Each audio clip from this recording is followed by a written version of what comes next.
நான் இந்த வீடியோவில் என்ன சொல்ல போகிறேன் அப்படின்னு பார்த்தீங்கன்னா, நான் வந்து எங்கள் வீட்டில் நிறைய கிராஃப்ட் செஞ்சு வச்சுருக்கேன். அதெல்லாம் தான் நான் உங்கள்கிட்ட வந்து காமிக்க போகிறேன். எப்படி இருக்குதுன்னு நீங்கள் சொல்லுங்கள். ஃபஸ்ட்டு வந்து இது ஒன்று செஞ்சு வச்சுருக்கேன் பேப்பரில். இது வந்து வால் ஸ்டிக்கர். இது வந்து ஃப்ளிப்கார்ட்டில் வாங்கி ஒட்டினது. இது வந்து நான் செஞ்சு ஸ்டிக் பண்ணியிருக்கேன். அதுக்கப்புறமா அப்படியே இந்த பக்கம் வந்தீங்கன்னா இங்கே ஒரு இது மாதிரி ஒன்று கோட்ஸ் எழுதி வச்சுருக்கேன். அதுக்கப்புறமா பக்கத்துலேயே வந்து ஒரு லீஃப் மாதிரி பண்ணி அதில் கோல்டன் பெயிண்ட் பண்ணி ஒரு ஃப்ரேம் மாதிரி.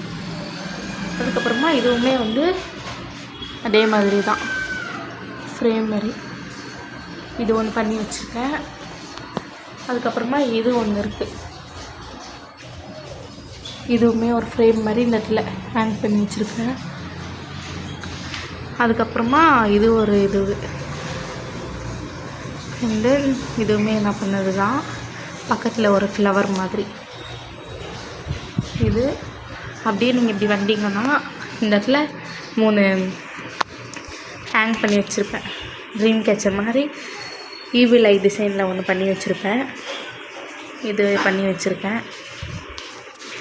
அப்புறமா கிச்சனில் இது ஒன்று பண்ணி வச்சுருக்கேன். கிச்சனில் ஸ்பூன் கரண்டி அதெல்லாம் வந்து போத்து வைக்கிறதுக்காக எங்கள் அம்மாவுக்கு வந்து செஞ்சு கொடுத்துருக்கேன். இது ஆக்சுவலி தண்ணி பற்றி அந்த பெயிண்டெல்லாம் அப்படியே உரிய ஆரம்பிச்சிருச்சு. அதுக்கப்புறமா நைஃப்லாம் போத்து வைக்கிறதுக்காக இங்கே ஒன்று இருக்குது. கைஸ், இதுதான் நான் பண்ண கிராஃப்ட். இது பிடிச்சிருந்துச்சுன்னா மறக்காமல் லைக் பண்ணி ஷேர் பண்ணி சப்ஸ்கிரைப் பண்ணி பெல் ஐக்கானை வந்து கிளிக் பண்ணி வச்சுக்கோங்க. அப்போ தான் நான் போடுற வீடியோஸில் உங்களுக்கு வந்து நோட்டிஃபிகேஷன் வரும். ஸோ தேங்க்யூ ஃபார் வாட்சிங்.